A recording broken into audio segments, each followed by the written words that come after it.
اس لیے میرے بھائیو دوستو بزرگوں، کسی حد تک جہاں تک ہمارے وسعت میں ہے فلسطین بھائیوں کی مدد اور نصرت کے لیے تو آ جائیں۔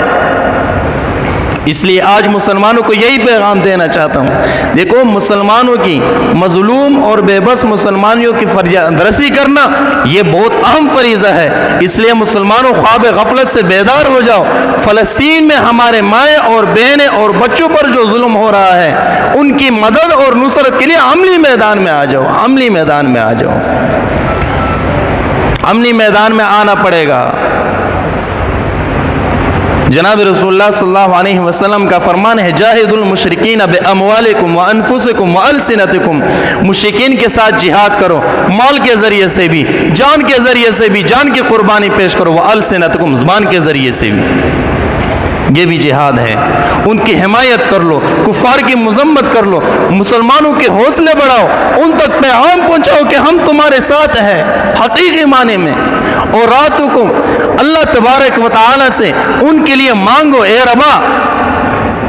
آپ تو ارحم الراحمین ذات ہے، آپ تو طاقت والے ہیں، آپ کے طاقت کے سامنے دنیا کے سب طاقتیں ہیں کچھ بھی نہیں ہے، آپ تو کر سکتے ہیں۔ اے اللہ ان مسلمانوں کی، ان مظلوم اور بے کس ماؤں بہنوں کی، ان چھوٹے چھوٹے بچوں کی جن کو بالکل ایسے پیسا ہے کہ پتہ ہی نہیں چلتا کہ کس کا بچہ ہے،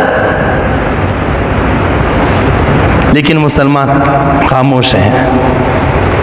الحمدللہ کچھ مسلمان کا، لیکن جس طرح کرنا چاہیے اس طرح نہیں کرتے ہیں۔ اور ہم اسلامی ملک میں رہ رہے ہیں، جس ملک کو لا الہ الا اللہ کے نام پر آزاد کیا گیا ہے، اس لیے اپنے حکمرانوں کو بھی یہی پیغام دیتا ہوں کہ آپ لوگ اعلان کر لو، دو کام کر لو، ایک بات یہ ہے اعلان کر لو، اور دوسری بات یہ ہے آپ راستہ ہموار کر لو فلسطین تک جانے کا جو راستہ ہے، یہ پاکستان کے غیور مسلمانوں کے لیے،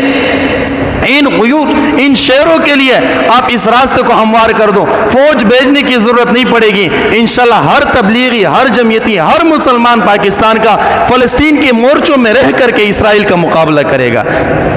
یہ صرف میرا آواز نہیں، پورے قوم کا آواز ہے، سب کا یہ آواز ہے یا نہیں؟ میرا مطالبہ نہیں، پوری قوم کا مطالبہ ہے، سب کا مطالبہ ہے۔